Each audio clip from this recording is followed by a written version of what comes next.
to dissect girls. Did you know I'm utterly insane? It's Nic Cage November. What could be easier? It's all alphabetical. You just put it in the right file according to alphabetical order. You know, A, B, C, D, E, F, G, H, I, J, K, L, M, N, O, P, Q, R, S, T, U, V, W, X, Y, Z. Huh? That's all you have to do. Look, Doc, I spent last Tuesday watching fibers on my carpet. And the whole time I was watching my carpet, I was worrying that I might vomit. And the whole time I was thinking, I'm a grown man. I should know what goes on in my head. And the more I thought about it, the more I realized that I should just blow my brains out and end it all. But then I thought, if I thought more about blowing my brains out, I started worrying about what that was gonna do to my goddamn carpet, okay? So, that was a good day, Doc, and I just want you to give me some pills and let me get on with my life. Hooray for the sounds of fucking silence. I just sold 50 cars for you in one night.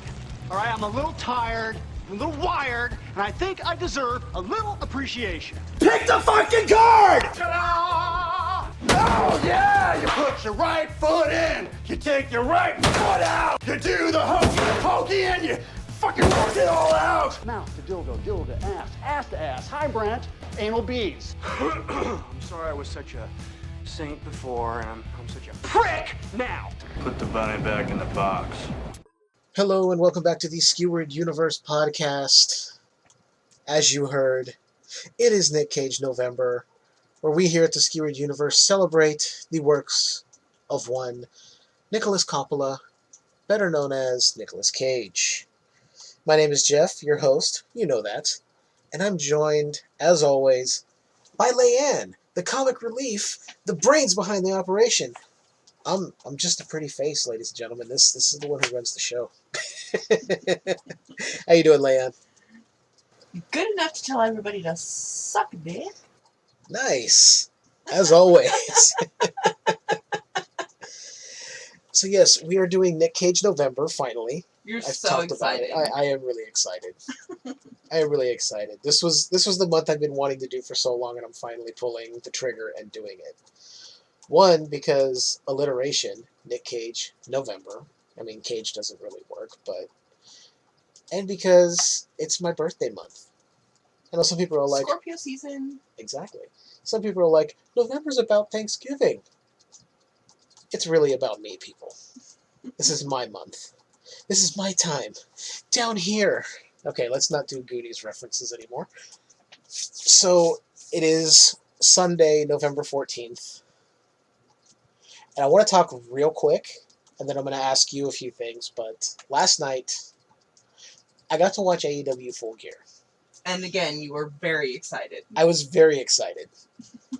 I have not been this excited to watch a wrestling pay-per-view since I was probably a teenager, maybe in my early 20s. Because I've been let down by WWE so much in the past several years. But AEW has renewed my love for pro wrestling, and last night was an awesome show. From the pre-show to the main event. There's two things I want to touch on. The Eddie Kingston versus CM Punk match was fucking insane. Yeah, they work really well together. They beat the hell out of each other, but they have a connection in the ring that is undeniable. Speaking of Scorpio season, CM Punk. CM Punk, fellow Scorpio. Shout out to CM Punk. He won't hear this, but what the hell? Actually, there are three things I want to talk about because we both watched the Darby Allin versus MJF match. Yes. And we both agreed they also have really good in-ring chemistry. Yeah, it was almost like a ballet. It really was. You don't see that too often where two guys just seem to really mesh and be able to flow. Like, you see guys who can work well together, you're like, oh, they're really doing well. These guys seem like they knew exactly what to do. But they also sell it. Like, they're selling. Really good at selling it. The selling by Darby, where you were saying he just goes limp when he needs to. That was a good match, but my favorite match the payoff for a 2-year, possibly even longer than that story of Hangman Page going down the road of redemption to finally beating Kenny the Best Bout Machine Omega to become the AEW World Champion. It was a perfect match. And I'm going to tell you right now, I got a little emotional at the end. There were some tears in my eyes because I've been so invested in this story.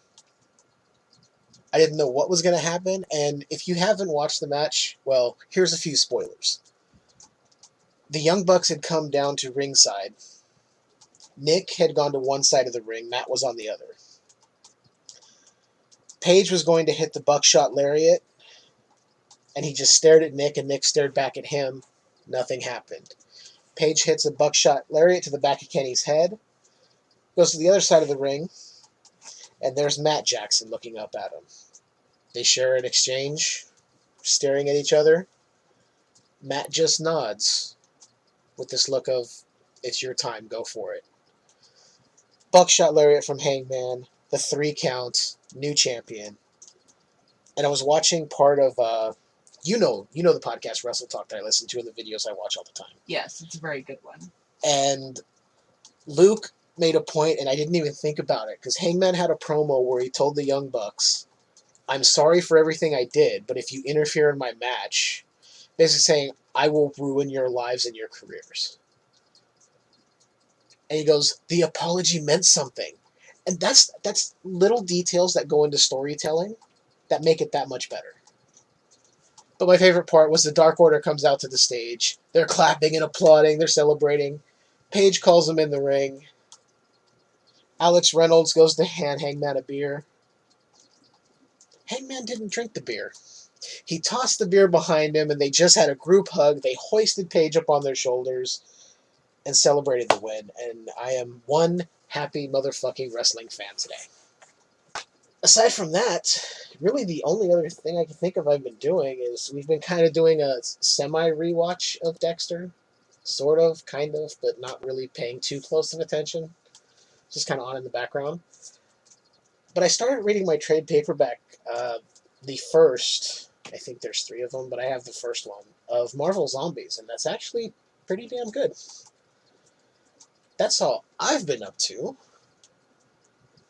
Is there anything you've been up to, Leanne? I know, I ask you this question all the time, and you're never ready for it. And I'm never prepared.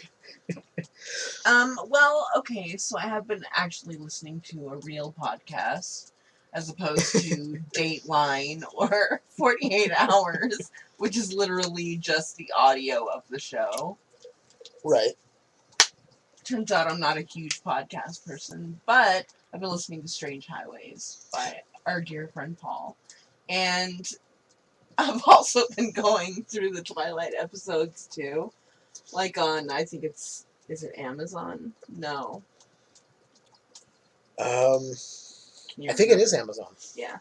Well... Because it was Netflix, and now it's on Amazon, I believe. Yeah, it's a lot of fun. It makes my night job go by very, very quickly. Podcasts tend to do that. If you find the right ones, and if you're not somebody who listens to, 40 like I do, because I'm an insane person, and I have to. Yeah, speaking of Paul, I've been listening to his other podcast, Invasion of the Podcast, and because I am that crazy person, like I said, I've gone all the way back to the beginning. Because that's what you do. Because that's what I do, because I have to listen to the genesis of the show and then try and get caught up. It'll take me a while. I've done it with other podcasts, but I have to parse it out, like do so many a day and then move on to other podcasts to keep them current and then go back. It's an ongoing struggle. But I put it on myself. But listening to podcasts at 1 1/4 speed is really good for getting through them. I've also been listening to It again. Oh, the audiobook. Yeah.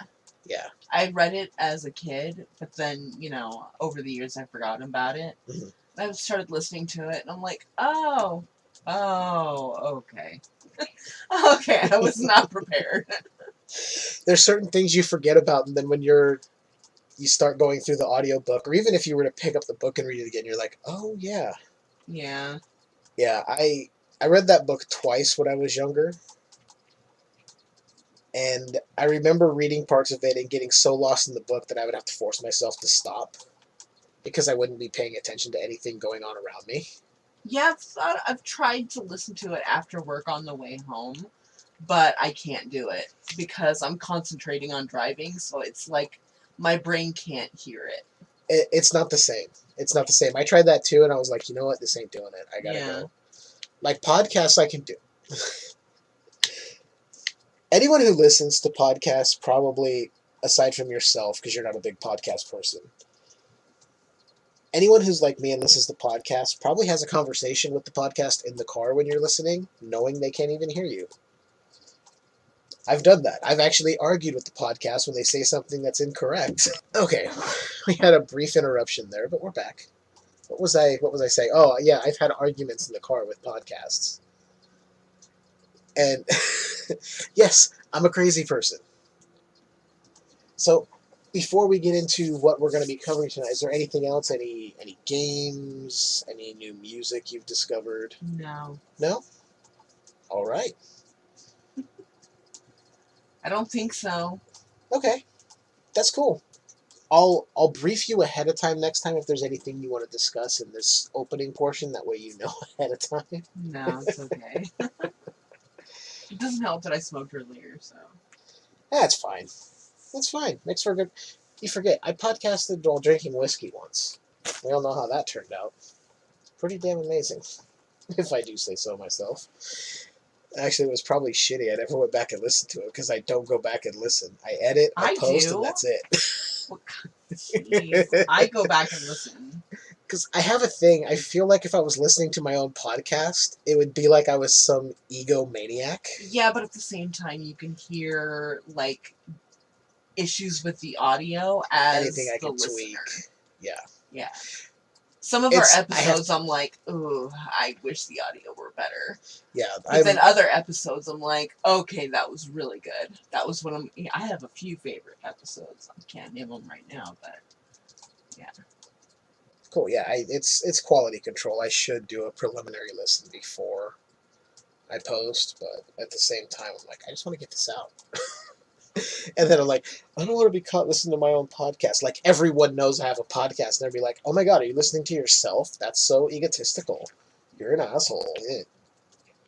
Only the people that listen to this know I have a damn podcast, and those that I've told. Friends, not so much family.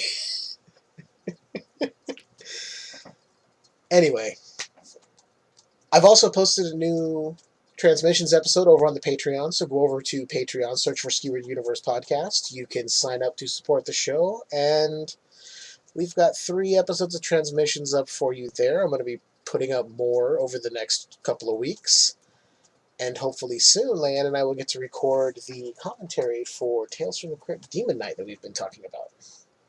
Yes. Which will be really fun.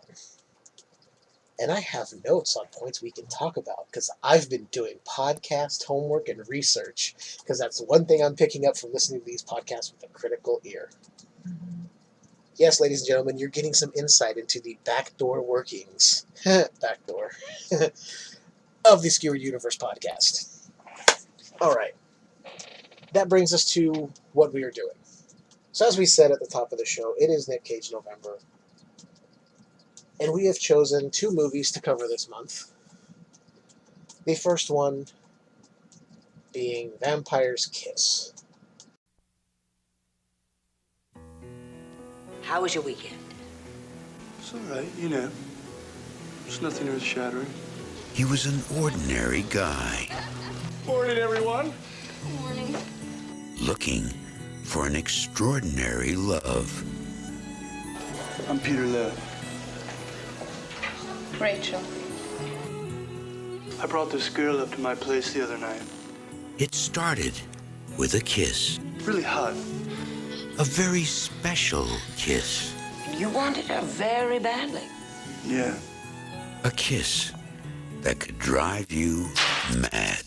I hate interrupted love affairs, don't you? Yep. It's affecting his work, There you are! It's a horrible, horrible job. And you have to do it.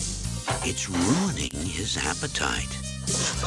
My next appointment with you is Tuesday afternoon. I'd like to make it sooner. It's spoiling his sleep. Sooner. And don't think people haven't noticed. Am I getting through to you? Over! He is so eccentric. My. For Peter Lowe, Oh, sooner. that's just love Love? Love. in the big city. Don't laugh. I'm a professional. I don't lie. I'm a vampire! I'm a vampire! I'm a vampire! Nicolas Cage, The tortures of the damned! Maria Conchita Alonso, Shoot. Do it or I'll fire you. Do you understand? Not the floor, Alba. and Jennifer Beals. You're so pathetic. Vampire's Kiss. Strange stuff. I'll never do that again. Jeez.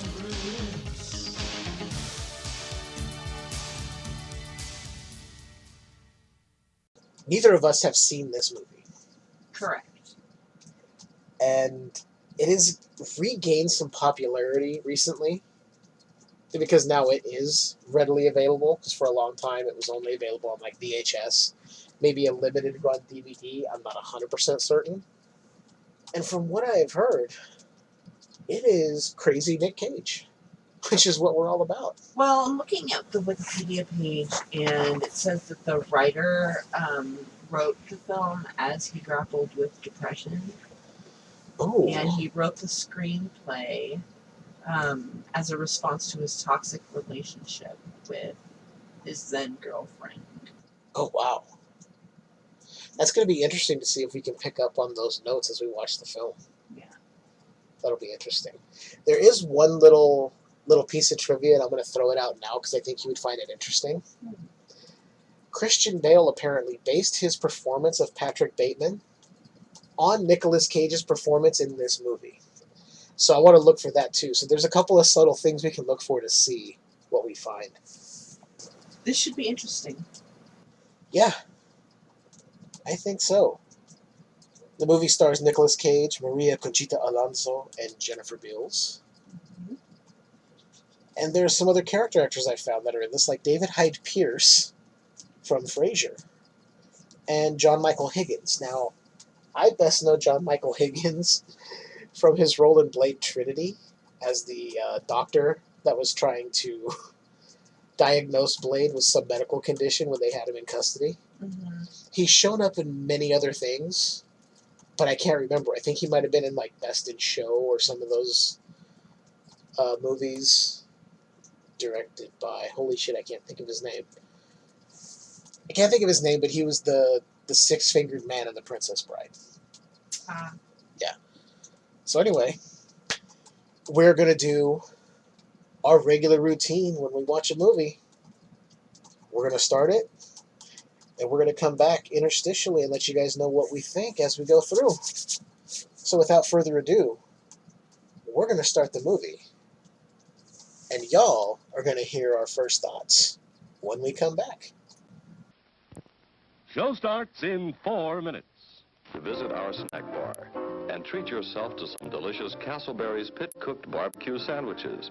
Cook the Castleberry way, slowly over open pits of glowing charcoal, then seasoned with a sauce that's zesty, yet delightfully mild to please the entire family. Also at the snack bar, you'll find popcorn and soft drinks and candy and French fries to go with your Castleberry's barbecue sandwiches. There's plenty of time before the movie starts, so visit our snack bar right now for Castleberry's pit-cooked barbecue sandwiches. Still plenty of time to come and be served at the refreshment center before showtime. All right, we're back. We are 15 minutes in.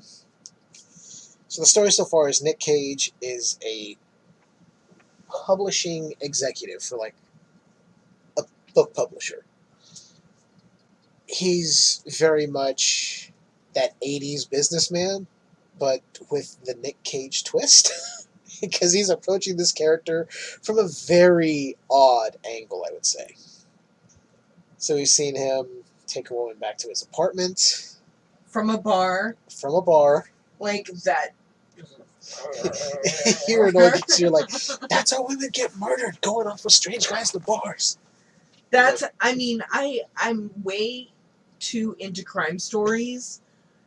Mm-hmm. Like, that's how women get murdered. So I was like, oh, great, we're starting off with that. Cool. They're about to get down to business, we'll say. It was business time, according to Flight of the Conchords. And then a bat interrupts them. She freaks out, and he is oddly calm the entire time trying to get the bat out of the apartment. And then they just leave his apartment and go off wherever. And he's recanting this to his therapist, who looks like she's going, this guy's fucking nuts. And what was it? You made a comment. The look on her face that she would take the case for free. It's like, I wouldn't even charge this guy. He's a very odd individual. He left it on such a strange note. Like, I'm not happy that I imagined him with a boner, but, it happened, and now we have to try to pretend it didn't happen. Yeah, because he was telling her that he took the woman back, and then he found the bat, and he goes, I was aroused fighting the bat. She goes, wait, weren't you aroused with the woman? Oh, the girl, yeah, absolutely. But then, it went away. And then I was in Mortal Kombat with this bat, and it came back. I'm like, and then he just goes, okay bye. It's like, I'm sorry, what? I will say, this movie was from 1989, and it feels every bit 1989 so far. Yes. From the club scene where they showed him meeting the girl that he took back to his apartment, to the style of dress he's in, his suits, everything. Definitely getting Patrick Bateman vibes. Definitely right away, like just the way he carries himself and speaks. Because Bateman had a very peculiar way of speaking to people, as does Peter Lowe, Nic Cage's character. So before we get back to the movie, I have some Nic Cage facts. I'm going to throw one out to you here. A naked home intruder ate a fudgesicle at the foot of his bed. Oh my god. Discussing his home invasion thriller Trespass in 2011, Cage shared with reporters that he was once victimized by someone who had broken into his Orange County home. I opened my eyes and there was a naked man wearing my leather jacket eating a fudgesicle in front of my bed. He said, I know it sounds funny, but it was horrifying. Cage said he talked to the man until the police arrived. That's terrifying. Yeah. First off, the fact that there's a naked dude wearing your jacket eating a fudgesicle in your house, that's already terrifying. And I know for you, somebody just staring at you while you sleep? Oh, it's like I can't handle it. That's a nightmare. That's a nightmare. So, where we're at, he's apparently getting ready to go out.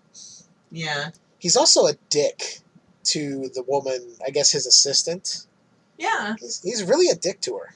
Well, yes. But I think it's just his nature. He's also, he did tell her something very specific. He did. And she misunderstood. But it's like, he immediately went from 0 to 100. I already told you. I checked those files. I'm like, oh, it's a better way to handle this, man. Come on, some rapport here. But this guy's already a little off. So I think at this point we're gonna get back to the movie. Yeah. And we'll get back to you guys in a brief moment.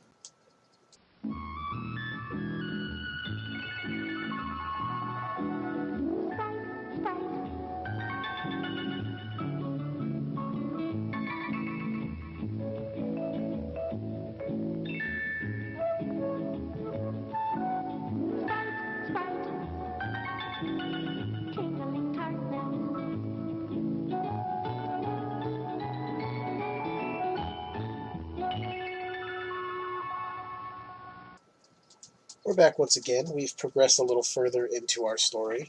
So, we saw Peter getting ready. He went out to a bar. And immediately the conversation these two people are having that he's sitting next to was, as you pointed out, Leanne, very American Psycho. Yes. They were talking about their bank accounts and interest. And was just the way they were talking about it. It's so 80s. So American Psycho captured that feel perfectly. Absolutely. He ends up walking over, meeting this woman named Rachel, another woman he picks up at a bar. So apparently this is all this guy wants to do, is pick up women at bars. I don't know. They go back to his place. They're getting down to business, and she proceeds to bite him on the neck. But it appears she has vampire fangs. I can't tell if this is all in his head yet, or if it's actually happening. Because I can't tell if the guy is completely off his nut, or if there's some legitimacy to what's actually happening. I'm going to say he's off his nut. Because his personality changes. It really does. So we see him meet up with the girl he took back to his apartment, Jackie, where the bat flew in, at a museum. And then he just leaves her. Says, I gotta take a piss. Just ditches her and leaves. Goes back to his apartment. She calls him, says, don't ever contact me again. I don't want anything to do with you. And hangs up. He goes back to his therapist. And she says, hey, let's pick up where we left off last week where you're talking about the bat in your apartment. That's because she wants to finish the fucking story. Exactly. Not because she's a good therapist. I knew. She wanted just to get the scoop. She wants more. And he goes, I don't remember. He's acting like he doesn't remember. He's just blowing it off like it's nothing. She's like, what do you mean? You told me. She told him. He goes, oh, yeah, well, I was horny and drunk. So let's chalk it up to that, basically, is what he said. He goes back to work, proceeds to get a call about the file, or the paperwork he's been looking for in this file that his assistant was supposed to find. Gets her to come in. Tells her, I haven't got it yet, so I haven't been able to send it to him. You're going to listen to the song and dance I do on the phone to explain why we haven't got it. Meanwhile, the guy that called him wanting this contract is very much like, oh, hey, I'm moving, so no rush on that. I know you guys are really busy, so get it to me whenever you can. He hangs up and tells her, well, as you can see, I didn't have to do a song and dance because I couldn't get a word in edgewise. He's really pissed off, and if he doesn't get it within the week, he's going to go to another agency. Basically flat out lies to her because he's like, you're not doing your job, I need you to do your job. Meanwhile, she's looking, but she's got other tasks on top of what he gave her. It's very weird, and he keeps doing this thing. I don't know if you noticed when the phone rang, or when he was over the intercom, he was being told he had a call on whatever line with this guy. He did this weird, tick with his mouth. Yeah. So. And we're not going to discuss the coupled mimes. Oh, I was getting to that. That are pantomiming domestic violence. Getting to that. He tells the receptionist he's leaving for the day. He's walking down the street to some building, or by some building, and there's just this random couple of mimes out there enacting domestic violence. The male mime slaps the female, she spits in his face, and they proceed to do this little dance number thing, whatever. He goes inside, calls the girl that he blew off at the museum, Jackie, says, I want you to meet me, I have a good reason, I was ill, but I want to explain it to you, meet me at 9 somewhere. She's like, okay, fine, 9 o'clock. Which she should have never gone back on her word to not go out with him again. She should have stuck by her guns. This is another scenario that women get into and they get murdered. Oh, I'm sorry that I did this, you should come meet me. And then he goes, I have a knife and a gun, and I'm going to rape and kill you. Much like that video you showed me the other day. Exactly. That was disturbing. And now we're at him getting ready to go meet Jackie. He hears a mysterious knock on his door, but he answers it. No one's there. Oh, we missed. I missed the part where after the phone call, he went to the little diner and had a freak out, asking to get waited on. Mm-hmm. The guy goes, hey, right away. It's been sitting here for 15 minutes, man. He overhears these two women talking about, one of them was on a horse and carriage and got proposed to, and he just stands and goes, fucking greasehole, and walks out. Everybody's like, what the fuck is this guy's problem? And as he's walking out the door, he grabs his neck and does his mouth twitch thing again. And now we're at the part where he's getting ready to go out, knock on the door, nobody's there. He doesn't seem too disturbed by it, but he's a little like, that's weird, I heard knocking and no one's there. I'm enjoying it, but it is very weird. Yes, I agree. Very weird. Would you like another Nic Cage fact? Sure. All right. He was the victim of a massive comic book heist. In 1997, comic book fan Cage purchased a copy of Action Comics #1, the highly sought-after 1939 issue that introduced Superman and ushered in the 20th century superhero genre. That comic book, along with several other rare titles, were stolen from Cage's home in January 2000, in a case that went cold for 11 years before the book showed up in a San Fernando Valley storage locker. The locker's owner said he purchased the unit without knowing what was inside. After a police investigation, the comic was returned to Cage, who sold it for a then-record $2.1 million later that same year. Cage called the retrieval of the comic book after a decade divine providence. Or as he would probably say, "Oh, I found it to be divine providence." That's a horrible Nic Cage impression, but we're going to leave it there. All right, we're going to get back to the movie. This weird fucking movie. Yeah. And, yeah, we'll be back. Music to the ears of the hungry. The sizzle of a mouth-watering hamburger. Fresh, lean beef, done to a golden brown. Couched in a soft bun and garnished to taste. Man, that's hunger heaven. And you'll feel like you're heaven sent when you get one at our refreshment stand. Okay, this movie is really fucking weird. So, we've watched some more. His personality just keeps going back and forth. It's definitely indicative of someone going through something, so I can see what you were talking about before we started the movie, where the screenwriter said he wrote it after like a horrible breakup in a bad relationship. It definitely has that vibe, so I'm catching that. And I'm also picking up on those Patrick Bateman vibes. For sure. So he's blown off Jackie once again because Rachel showed up and seduced him back to his apartment and was biting his neck again. I thought it was because he had a freaking board meeting or whatever with the guys that thought it was hilarious that he ran after her. No. That was after this. Oh. So they're back doing their thing again. She's biting him on the neck in a scene that mimics the first time they were together. So it's very odd if it's happening again or if he's just that out of it, that this is all in his head. And then the next day is where this happens. He goes in and he starts just yelling for Alva over and over again, increasingly getting louder. And I had a thought in my head as he was doing that of the Chipmunks, where Dave would always yell for Alvin. Yeah. He runs out, jumps on a small partition, points at her, goes, "There you are," then chases her into the bathroom like a fucking maniac. And the most nonchalant woman is like, "Ah, what are you doing in here?" And then just walks away and goes, "What the fuck is going on?" and just leaves. Leaves him to confront Alva. She goes, "Hey, I got a gun. I'll use it if you touch me." And he completely changes his personality. He goes, "Huh, I'm sorry. I didn't mean it," and leaves. Like, looking like a completely different person. It's fucking insane.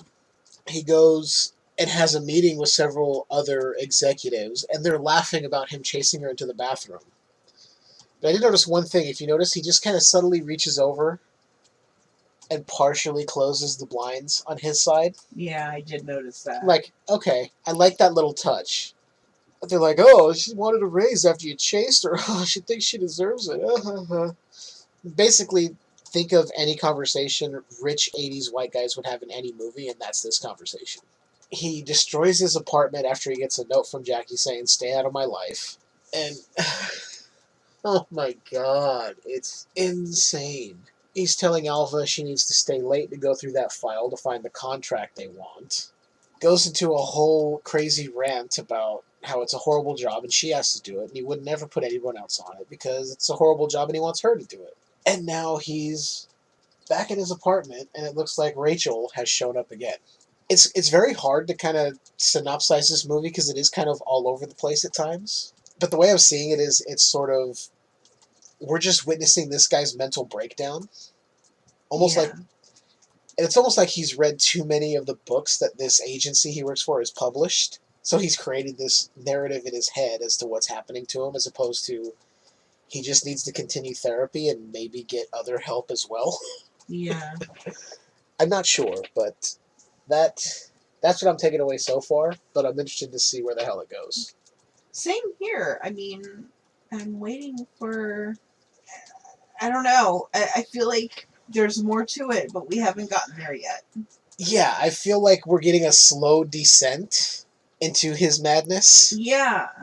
Because his personality, you can see where he starts to spiral downward, and then it's almost like he catches himself and tries to correct course.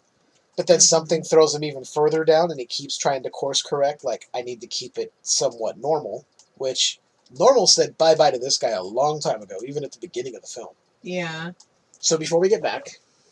Do you have another fact? Would you like another Nicolas Cage fact? Absolutely. He bought a pyramid tomb. A what? A pyramid tomb. Oh. Why? Standing in St. Louis Cemetery No. 1 in New Orleans is a 9-foot pyramid tomb that carries a Latin maxim, omni ab uno, everything from one. The grave underneath is currently unoccupied, but some have speculated that it may eventually house Cage, who purchased the twin plots in 2010 and built the pyramid over them. The actor has never publicly commented on the sale. So we have no idea why he did it. Huh. It's probably just one of those things where he's like, I want a real unique tombstone. I'm going to buy a pyramid and put it over my grave.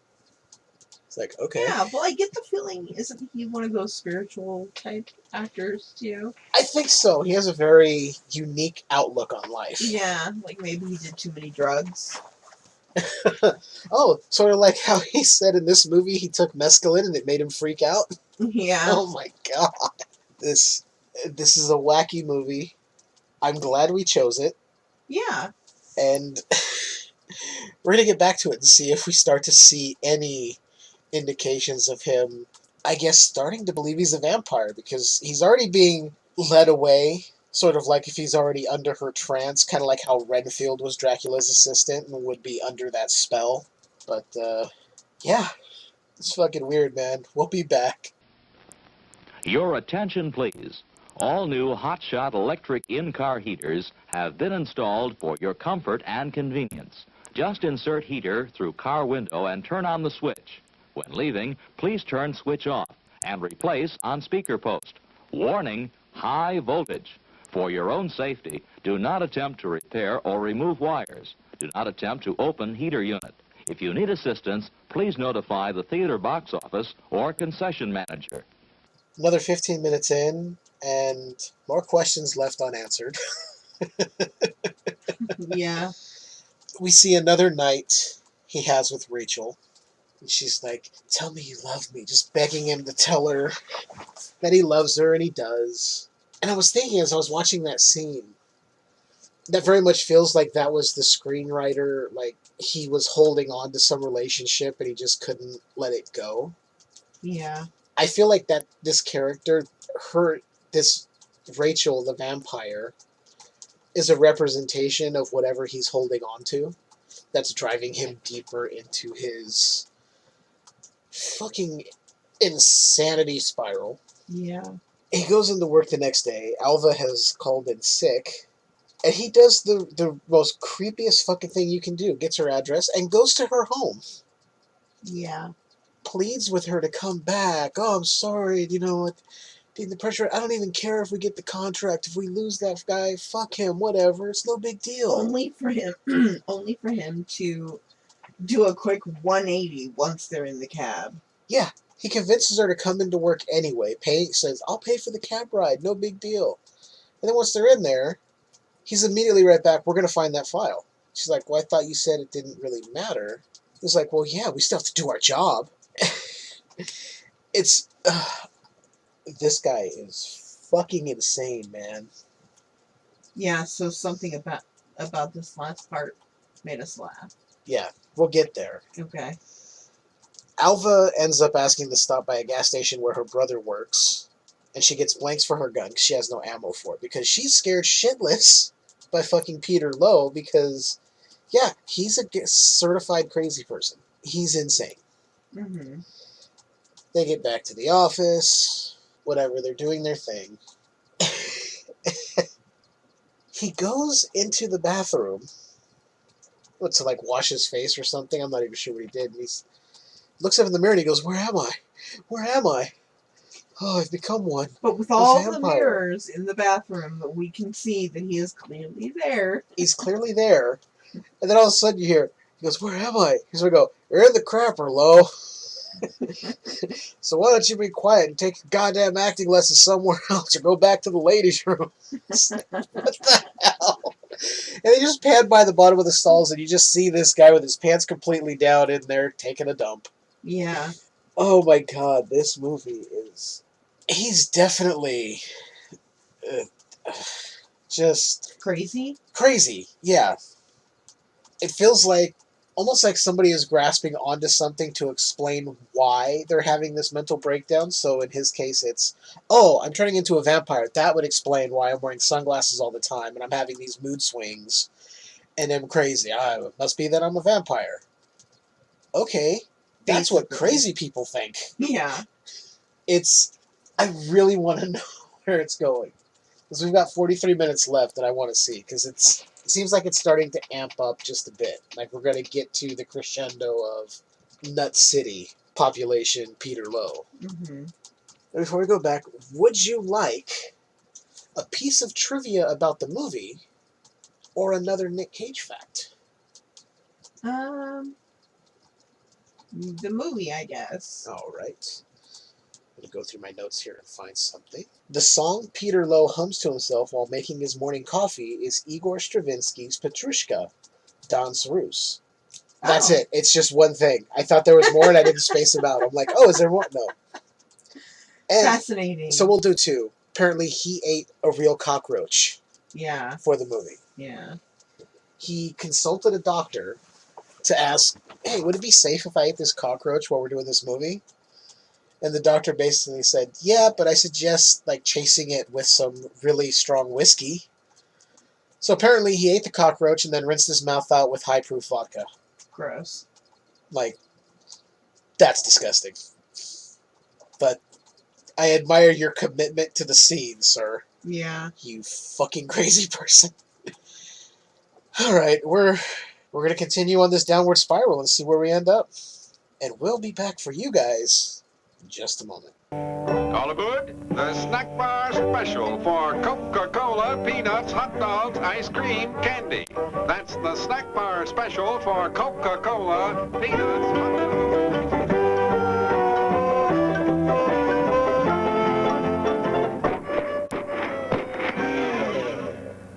Another 15 minutes down, and we are deeper into the psychotic break of Peter Lowe. He's definitely batshit crazy. Oh, yes. So, after his encounter with the pooping man in the bathroom, he runs back to his office, immediately closes the blinds, and starts to just have a breakdown in his office. We see Alva's there late. She finally finds the contract they've been looking for. But in the meantime, we see that Rachel has appeared in Peter's office once again, nibbling on his neck. Alva's knocking on the door trying to tell him, hey, I've got the contract. And then he sees the cab driver from when he brought Alva back to work earlier in the day, talking about his wife. So he's definitely hallucinating shit. Yeah. He's seeing things for sure. He opens the door, she says, hey, I found it, and he just starts going, it's too late, and proceeds to chase her again. He confronts her at the end of a hallway after they go down the stairs. She pulls out her gun and says, I'll kill you, don't rape me. He goes, well then shoot me. Shoot me. She fires. He goes, not the floor, me. And he says, help me. And that's the one where I think he's really going, if you kill me, I'll be out of this. I'll be out of my misery. But she obviously can't. She's firing blanks. And that's when she says the line, please don't rape me. He goes, rape you? I will. And he rips her dress, proceeds to take her down to the floor where she passes out. I'm assuming from being so overwhelmed with everything. And then he hallucinates that Rachel is there. She tells him, you're with me now, and just laughs. He picks up the gun, and I'm not sure how this effect went off without hurting him, but he puts the barrel of the revolver into his mouth and proceeds to fire it twice. I don't know how you pull that off without getting injured, but holy shit. I mean, yes, it was blanks. Yes, obviously they took precautions, but I would not do that effect if I was an actor. I'd be like, fuck you, I'm not doing that. He doesn't die. Rachel is now gone. It is Alva again. He's now assuming he's immortal. Yeah. He taps her and goes, hey, I'm a vampire. Goes home, starts ripping everything out of his closet. He is now covered most of his windows. I mean, It's haphazard. There's slots where the light's coming through. He's turned his couch over and laid it over on top of him as a coffin. He sees Rachel again, who tells him, "You're a vampire, you know what you have to do." He ends up going to a place to try and buy vampire teeth because he notices he doesn't have fangs, and he's trying to figure out why. Sees a really, really good-looking pair for $19.95. Doesn't have the cash for it. Buys a $3.50 pair of plastic vampire fangs, like the kinds you would get every Halloween when you were a kid, when you want to run around going, "I'm a vampire." But that was that was preceded by him running down the street yelling, "I'm a vampire! I'm a vampire! I'm a vampire!" With his, I don't know what this inflection in his speech pattern is. I don't know. I don't know, but it works because this character is nuts. He frantically goes into a park, puts in the teeth, proceeds to crawl on his hands and knees, and then chase and catch a pigeon. Takes it back to his apartment, and apparently eats the pigeon. Yeah. And I'm telling you, I don't even know where we left off right now, because all of that has, like, killed my brain. Yeah. I know that Alva is not going to work. Her family's trying to figure out what's wrong with her. Well, I think her brother figured it out. Yeah, I think he's got an idea Yeah. of what's going on, because he saw Peter in the car when she went there frantically asking for ammunition in case she needed to shoot a motherfucker. And now she's locking herself in her bedroom. Which, that scene got really dark for a moment. When he went to attack her, I'm like, oh, Jesus Christ. Yeah, definitely. And then they kind of turned it to be like, okay, it's not as dark as you think, because he's not going to follow through with anything. It's like, yeah, still, that was... Eesh. This movie is insane. Apparently, they had to drug that pigeon so Nicolas Cage could catch it. It makes sense. He had no idea it was drugged. He figured he just caught a pigeon. This... oh my god. This movie is nuts. I heard people say it was insane. I thought, oh, it can't be that crazy. It definitely is. It definitely is. Absolutely is.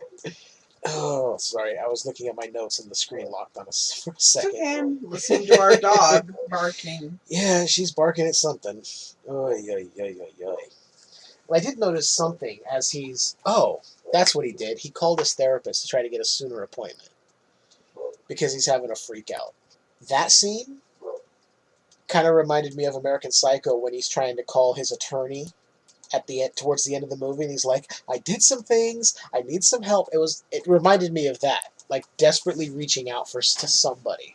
But if you've noticed, the more and more he's progressed into his weird, I think I'm a vampire phase, his neck and his head are more hunched over, and he's walking a certain way. He's mimicking the actions from the character in Nosferatu. From that old silent film. It's very much that. The arms kind of in front, and he's kind of lurched forward a bit. Yeah, this fucking movie. I'm telling you. Oh, am I glad we picked it, though? Hell yes. Alright, so we've got just under 30 minutes. Do you want to power through, and then we'll wrap it up? Sure. Alright. We'll be back with the wrap-up very shortly. Yum, yum. It's a meal in itself. Our all-meat super dog. Enjoy one now. Show starts in 6 minutes. Alright. We have finished up Vampire's Kiss. And let's just get right to that entire ending sequence here. Peter ends up going to a club with his vampire teeth in, because he set his alarm to wake up at night because he's a vampire now. Punches the guy at the door to get in the club, and then proceeds to walk through the club mimicking Max Schreck's performance as Count Orlok in Nosferatu to a T, and then flirts with a woman in this, like, back room. I don't know, would you say it was like a private room in the club? Yeah, that's what it looked like. And she's the only one there. He's flirting with her, they're laughing. He goes to put his hand down her dress. She gets mad, and he proceeds to bite her in the neck. With his plastic teeth. With his plastic teeth. But when he pulls up, if you notice, the teeth weren't in his mouth. And the bite marks on her neck were very much like human bite marks. And he killed her, proceeds to go back out into the main room of the club, starts dry heaving, which he's been doing periodically through this film after his first encounter with Rachel. And we see Rachel again in the club telling him how pathetic he is, and it's terrible. She's just talking down to him the whole time, berating him basically. He's going, but you're with me. Why are you breaking up with me? You're with me. She goes, no, I'm with Donald. And some random dude named Donald shows up. They walk out onto the dance floor where everybody's at. He then crazily makes his way out there himself and sees her, and she's acting like she doesn't know him. Now, this is where I think he may have caught a glimpse of her early on when he went in, hallucinated his whole encounter with her. As he goes up and confronts her, and, why are you breaking up with me? And then yelling, she's a vampire, look at her teeth, as he's being dragged out of the club. Tells a group of people out front, I'm a vampire, and they just start laughing. And he grabs some guy who looks like Billy Idol in a leather trench coat, asking if he has a gun. I'll show you. Do you have a gun? They chase him off, laughing at him, telling him, you better get home, buddy. The sun's coming up. We see Alva then goes to her brother and finally tells him what happened. We don't see her tell him, but she goes in there, she's crying, they're hugging, goes, just tell me what happened. They find his address and proceed to go wait outside his apartment for him to come home. Meanwhile, he is walking down the street. The sun is up and he's freaking out, saying, this is the end, saying all this crazy shit. Pulls a board off of an old pallet on the side of the street.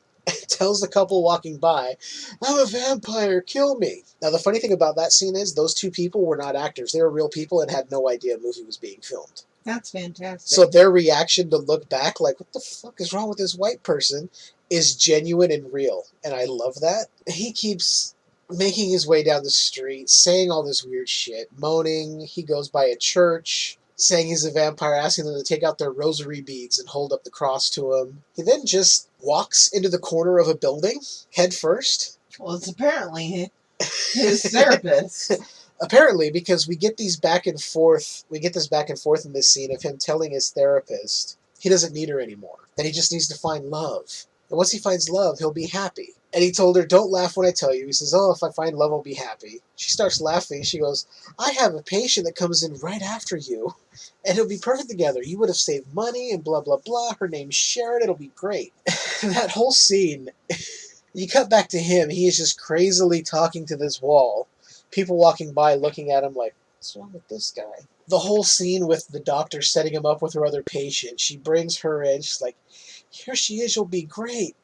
And he proceeds to tell her, oh, well, you know, I did rape someone the other night. And she goes, oh, was just releasing of your id. Don't worry about it. Brushes it off like it's nothing. Like, don't worry about rape. And he goes, well, there is something else. I did murder someone last night. And she goes, people get murdered all the time. What does it matter? You're fine.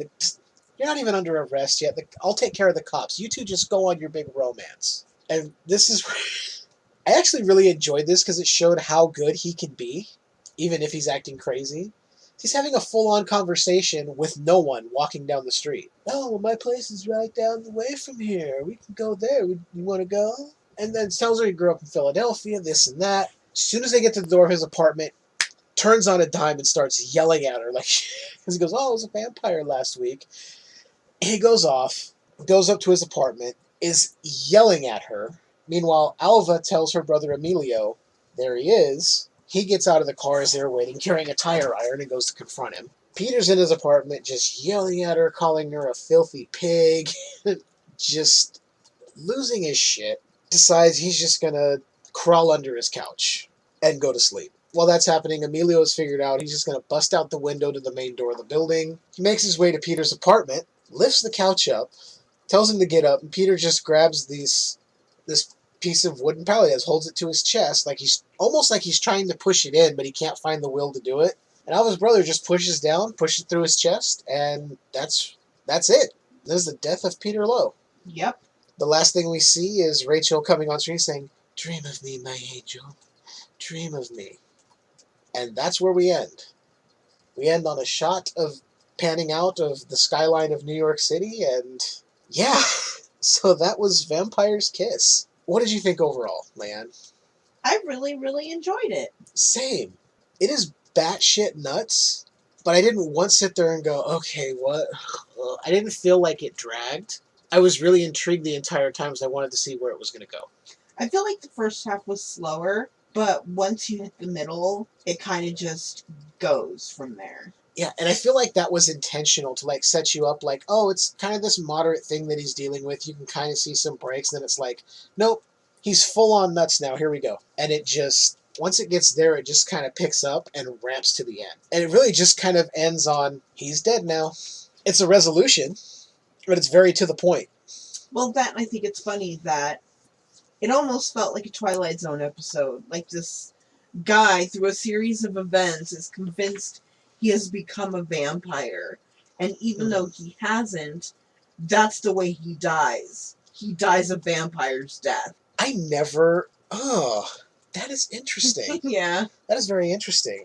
Now I have a whole new appreciation for this, because it very much is like that. Yeah, I got Twilight Zone vibes from it like the whole time. And that's very much, because there are some of those episodes where somebody would do something convinced they're this, and in the end, their fate would be if they were that thing, or that type of person. Now, one thing we didn't touch on, and I realized it watching, was we didn't discuss the scene where he's talking to his therapist, and he's talking about the missing file, and how is it so hard to put it in the right file? And she says, well, it could have been misfiled. And he goes, well, who? Who would have misfiled it? She goes, I don't know. And then he goes into the whole alphabet thing. You file it alphabetically, and he rants off the alphabet. That scene, because he's calm and then goes immediately to ballistic insane, that 0 to 100 again. It kind of, and I hate to do this, but it's actually a very apt movie to compare it to Is American Psycho. It reminded me of the scene where Patrick Bateman has Paul Allen in his apartment and is playing Huey Lewis in the news. And starts off calm, talking about the music, and then just hits him with the X, goes, try getting a reservation in Dorsia now, you fuck! That's what it reminded me of, because you start slow, you're calm, and then you just peg out on your speedometer at 100, and you're just going to go. Yeah. So if Christian Bale did, in fact, base his performance of Patrick Bateman on aspects of the Peter Lowe character from this film, it makes total fucking sense to me. It really does. Now, most important question is, would you recommend this to anyone? Yes, 100%. Same. I give it 5 out of 5 stars. Nice. I'm on the 4.5 out of 5, but still very high. Yeah. And the only reason I say that is just because the ending was so like, here it is. I thought there was going to be a little bit more, but I just went, I was like, oh, well, okay then. I mean, it ended where I thought it would, but I didn't think we were going to get the credits like right after. They show him just laying there bleeding out, dead, with a wooden stake in his heart. Yeah. His performance shows here that, and I've always thought of Nic Cage as a good actor. He's proven that he can do like the heavy dramatic roles. He's got a fucking Oscar, for Christ's sake. So he's proven that he's a good actor, but it's roles like this that show later in his career when he's taking those crazy roles that he could do it. Absolutely. It's like, oh, you need me to play crazy? Here, just watch this movie and it'll prove to you that I can do it. I don't need the screen test or audition. Just watch Vampire's Kiss and get back to me tomorrow. Yeah, I recommend this. If you're not a fan of Nic Cage, then don't watch it. That's what I'll say. If you're like lukewarm on him, you don't really enjoy him, I don't recommend it to you, because you're probably going to sit there and try to pick it apart, find something wrong with it, think his performance is over the top. That's the point. It's supposed to be over the top, and I love it. So I think our first installment of Nic Cage November went off pretty well. What do you think? Yeah, that was a lot of fun. I want to give one more Nic Cage fact here to close out. Okay. He slept in Dracula's castle. While promoting Ghost Rider Spirit of Vengeance in 2011, actor Idris Elba recalled an incident on location in Romania that exemplifies Cage's professional commitment. Noticing Cage appear tired one day, Elba asked if he had gotten any rest. Yeah, man, I went up to Dracula's castle, the ruins up in the mountains, and I stayed the night, Cage said. I just had to channel the energy, and it was pretty spooky up there. Cage was probably referring to Bran Castle near Transylvania, which may have been the inspiration for Dracula's residence in the original Bram Stoker novel. Nice. A bit eccentric, a little weird. Oh, that was something too. One of the secretaries, as he's walking by in one of his weird fits through the office, he's like snapping his fingers, picking stuff up on people's desks, picks up a rubber duck off one woman's that drops it in the trash. And all that secretary did was look at Alvin and go, oh, he's so eccentric. Like, yeah. Bitch, he's crazy. Do you notice that? I guess we have more of an insight since we're watching everything unfold and they're just seeing this version of him in the office every day. Yeah. Oh, man. So, next up for Nic Cage November is another movie neither one of us have seen. And I want to tease it now so everybody knows what we're getting into. Raising Arizona. Excitement. I've never seen it. I've heard it's great. I know people are going to yell at me for not having seen it, but I can't watch everything right away. Right away? How much time do you need?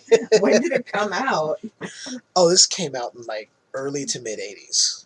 Maybe the later 80s. I think you've had enough time. Yeah, some people have this hang up. They're like, oh, you haven't seen it? It's been out since like 87. It's like, dude, there's a lot of movies to watch. Can't watch everything right away, you know? Anyway, you can find us on social media. You can go to Facebook and search Skewered Universe Podcast.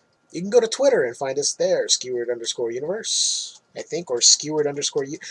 It's one of those. You'll find it. I'll put the links also at the end of the show. Facebook, Twitter, Instagram. You can find us on iTunes, Google, Stitcher. Podbean. We're there. Podbean. If you go through there, I know Leanne uses Podbean. I do. She highly recommends it from what I've heard. Yeah. And we figured out how to sort your podcast correctly so they wouldn't play out of order. Yeah. Sorry to throw you under the bus like that, but I did that too with iTunes for a long time. I'm like, why are these playing out of order? And then I figured out you had to sort them. Yeah. I'm sorry. Apple Podcasts, not iTunes. It's Apple Podcasts. Let me correct that. And you can go on over to our Patreon. Search for Skewered Universe Podcast at Patreon, where you can support the show. There are 3 episodes of transmissions up there. You can look at the tiers, find out which one you want to be at. The higher level, you will get commentaries, and you can suggest stuff that we can watch. I can't guarantee when we'll get to it, but we will get to it. And yeah, that's going to do it. Anything to say before we end the show, Leanne? Suck a dick. All right, and keep enjoying that universe that's just a bit skewered.